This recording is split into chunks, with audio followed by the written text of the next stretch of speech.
Justine Waters picked up her phone when she heard it buzz. It was a message from her husband, Tom, who had been out of town on business for the last few days. She unlocked her phone and read the message. "Finished here," the message read. "On my way back. Dinner reservations have been set for 7 p.m. at Mario's. See you there. Happy anniversary," the message concluded. There were no loving endearments or heart emojis. That didn't surprise her much. Tom hadn't been very communicative lately for some reason. "See you. Happy anniversary. Love you." She sent the message but didn't expect a reply. She set her phone on the nightstand, hoping to see a reply. Something. Anything would be nice. But none came. Justine looked at the clock and realized she had just enough time to get cleaned up before meeting her husband. She sighed as she got off the bed and started for the adjoining bathroom where she would shower before meeting her husband. "Who was that?" Jake Carter, the man she had just spent time with, asked from behind her. Justine paused at the bathroom door. "My husband, letting me know he's on his way back. He's already made reservations for us at Mario's tonight. It's our 5th anniversary." Jake sat up in bed. "Your 5th anniversary, huh? I thought you said he was back east." "Booked away." "Huh?" It was Justine replied, gathering her things. "Apparently, he's managed to wrap things up early. I'll need to call my mother, see if she won't mind looking after little Jacob for a while longer." "All right, do that. Then we can spend more time together. Maybe we can surprise Tom with something special." Justine shook her head at that suggestion. "I'd love to, Jake, but I really need to get cleaned up, and I don't have much time. Fortunately, I have some clean clothes here I can put on. Wouldn't do to meet my husband in the clothes I wore over here. They're all wrinkled and stained." Jake's voice carried a hint of concern. "You think he knows about us?" "No, I don't think so," Justine said, moving toward the closet. "He's been pretty wrapped up in something lately. It's been taking up almost all of his attention. He rarely speaks to me, and he almost never does anything with the baby. It's like he's in a completely different world." "How long are you going to keep this up?" Jake asked, watching her select clothes. Justine hesitated. "It's hard to say. He's a good provider. I know he'd be a great father if he ever applied himself." Jake's tone grew more serious. "You think he knows about little Jacob not being his?" "If he does, he hasn't said anything," Justine replied quietly. "I can't imagine that he would let something like that go without mentioning it to me." Jake got up from the bed. "Well, I'll be here for you if you need anything." Justine smiled at him. "Just keep yourself available for me, okay?" "You know it, baby," he told her, returning her smile. Justine went into the closet and pulled out a clean dress. She couldn't believe how much of her wardrobe was in this closet instead of the closet she shared with her husband. Justine looked at the dress she selected, trying to remember if it was one Tom had seen before. It was blue, fell about 3 inches above her knee, and showed just enough to be flattering. She was pretty certain it was one Tom had seen before. If not, she would simply tell him she just purchased it. After calling her mother, Justine went into the bathroom and took a nice hot shower, hoping she could clean up properly before meeting Tom. She promised herself when she started her affair with Jake 16 months ago that she would never disrespect her husband by being careless about her appearances. At first, Jake understood, but ever since little Jacob was born just over 3 months ago, he began pressuring her to be less careful about these things. Justine told him that was inappropriate and refused to disrespect her husband that way. It was bad enough that she was having an affair with Jake, and it was even worse that she had given birth to Jake's child. But she wouldn't go that far. After her shower, Justine brushed her long dark hair until it was just right, dressed, and applied her makeup. Satisfied that she looked and smelled good enough to pass Tom's inspection, she gave Jake a kiss and said goodnight. Jake called after her as she headed for the door. "See you in the office tomorrow?" "Of course, lover," Justine replied over her shoulder. "But for tonight, duty calls." She grabbed her purse and left the room. Tom Waters took a drag off his cigarette as he sat in his Escalade in the parking lot across from Mario's. He just received a message from one of the private investigators working for him. Justine had just left the luxury condo owned by Jake Carter, her lover of nearly a year and a half. He looked at the photo the PI sent and took in the blue dress she was wearing. It wasn't the same dress she wore when she went to Carter's condo earlier that day, and it was certainly not one Tom had seen before. He wasn't surprised. Justine was right about one thing. Tom had been back east, but he returned a day ago.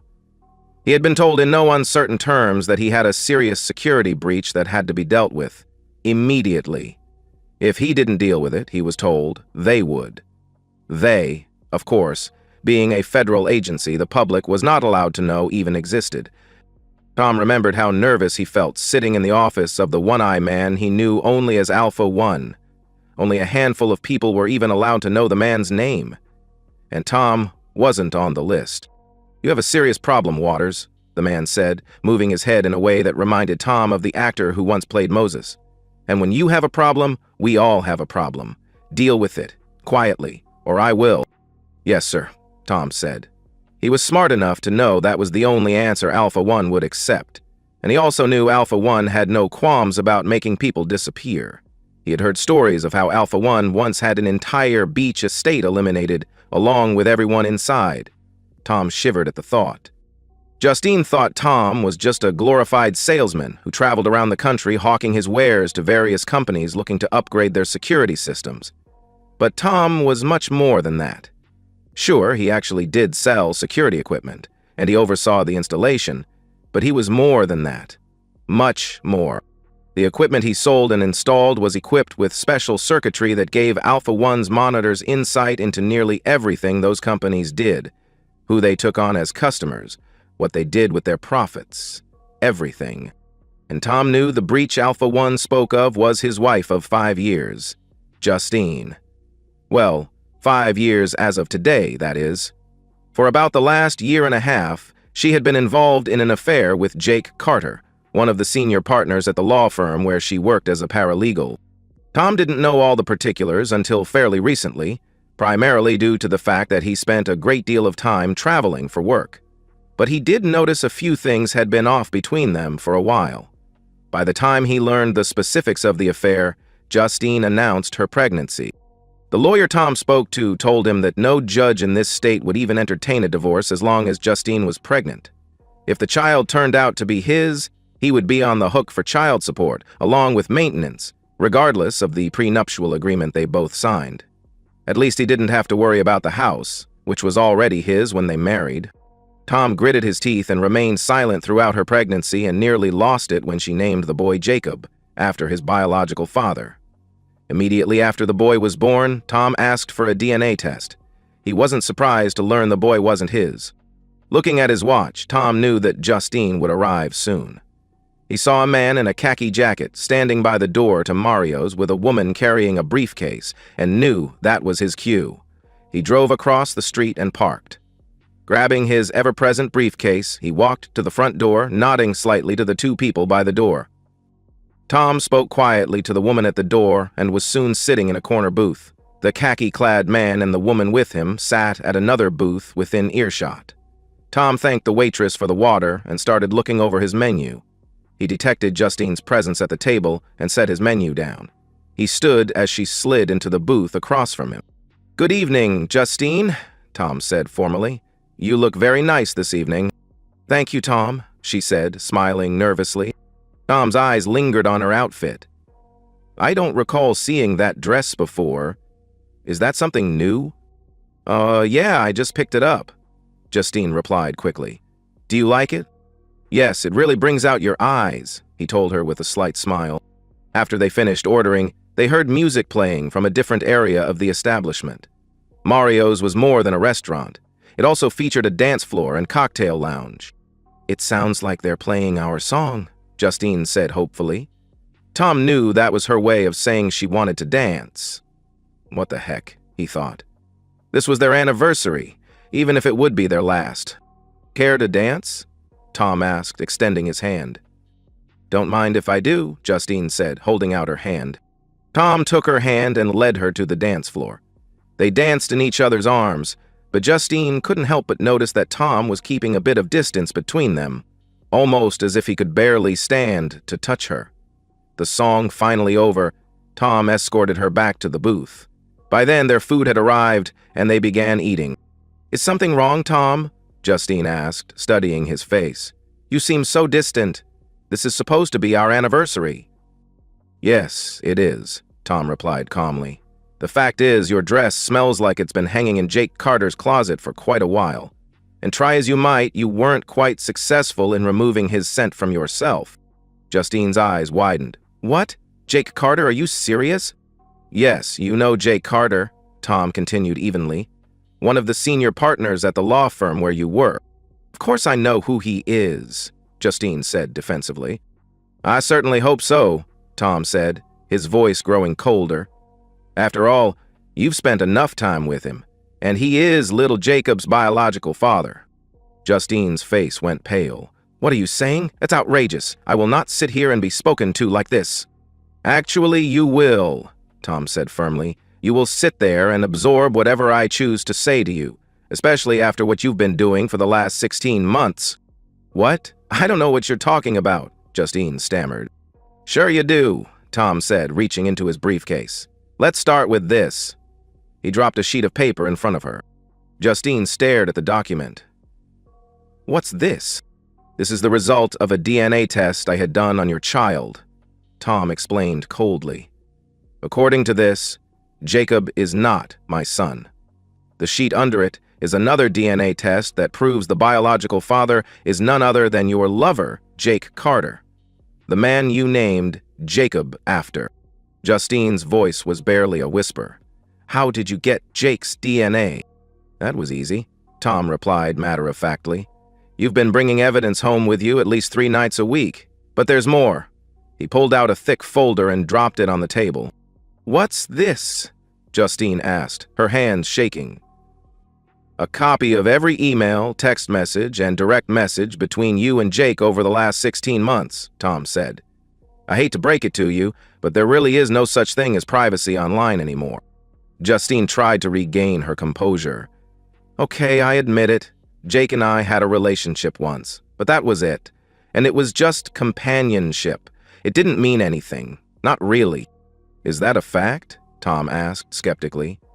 "Please turn to page 75 and look about halfway down the page until you find the passage I highlighted. Tell me what you see." She flipped the pages until she got to the one Tom referenced. Her face went white as she read her own words to Jake. "I'm waiting," Tom said impatiently. "I'm reading it," Justine whispered. "Out loud," Tom demanded.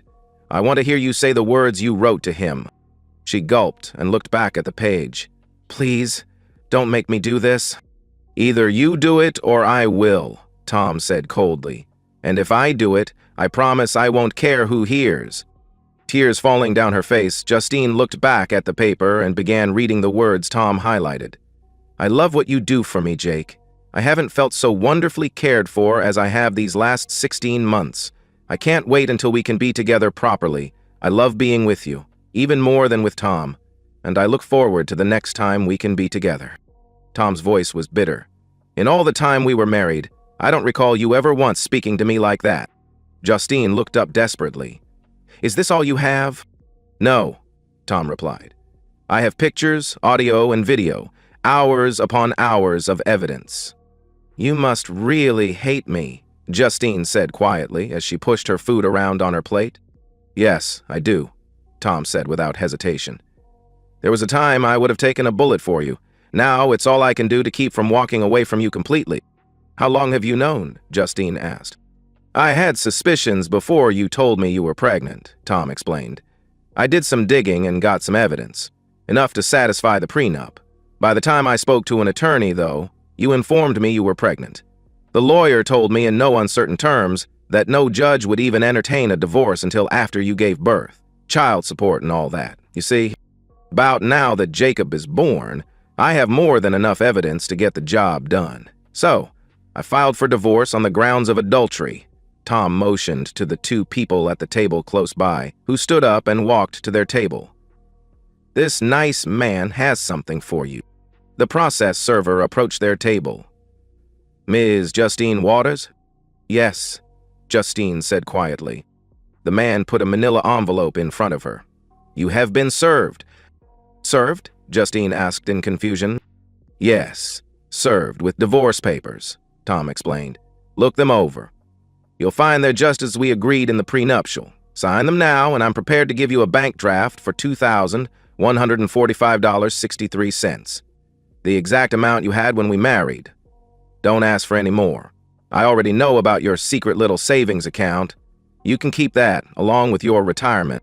All of your belongings have been taken to your mother's house. Yes, she knows, and she's very disappointed in you. But she's agreed to let you stay with her until you can find a place of your own. For the boy's sake, not yours. Justine's voice broke. But I don't want a divorce. I love you. Please, Justine, Tom said with disgust. Don't insult my intelligence. Listen. He pulled out his phone and played her conversation with Jake from earlier that day. Her eyes grew wide when she heard her own voice coming from Tom's phone. How did you get that? Justine gasped. Well, I'd tell you, but then I'd really have to take serious action, Tom said ominously. As much as I'm upset with you right now, I really don't think it would be right to deprive little Jacob of his mother. I was nothing more to you than a meal ticket and a caretaker while your lover got all the benefits. Just so you know, your ticket's been punched. No more free meals for you.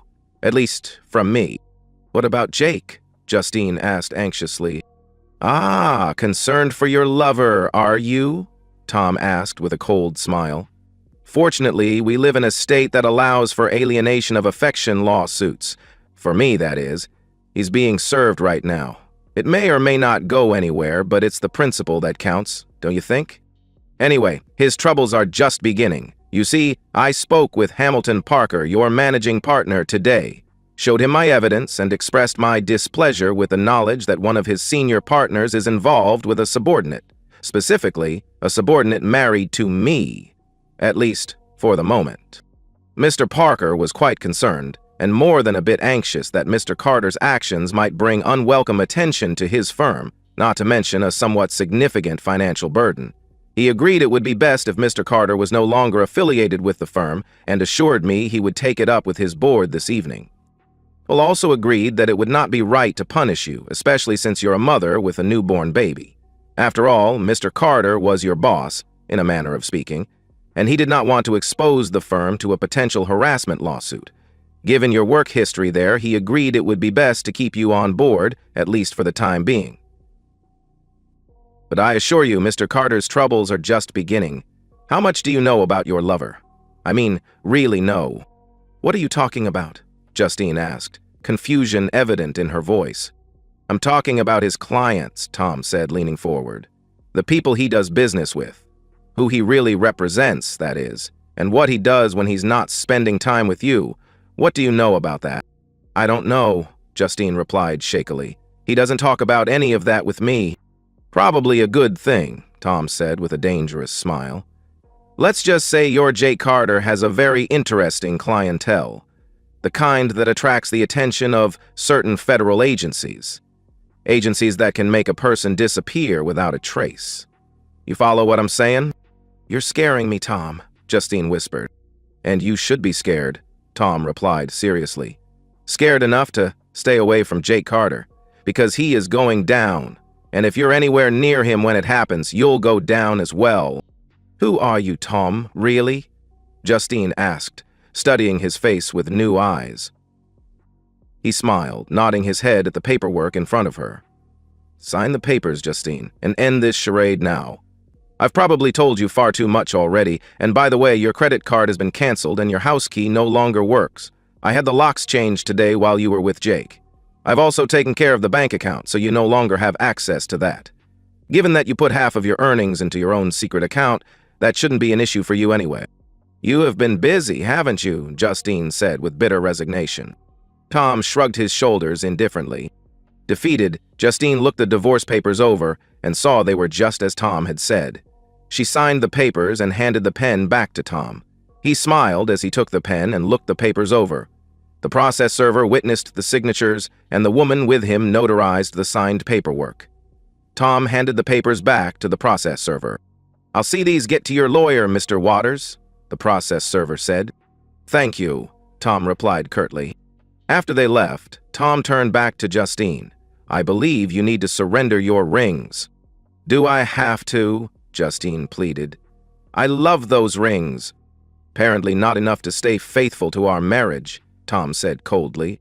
Justine tearfully removed her wedding and engagement rings and put them on the table. He put them in his pocket before addressing her. "I believe our business here is concluded." "Concluded?" Justine asked in disbelief. "That's all you have to say?" "What more needs to be said?" Tom replied dismissively. "Why did you do this on our anniversary?" Justine demanded. "Do you know how humiliating this was for me? Do you know how humiliating it was for me to learn that you'd been having an affair all this time?" Tom shot back. "And how humiliating it was to learn Jacob wasn't even my son? And how humiliating it was when I learned you were with Carter on our anniversary? Don't even go there with me.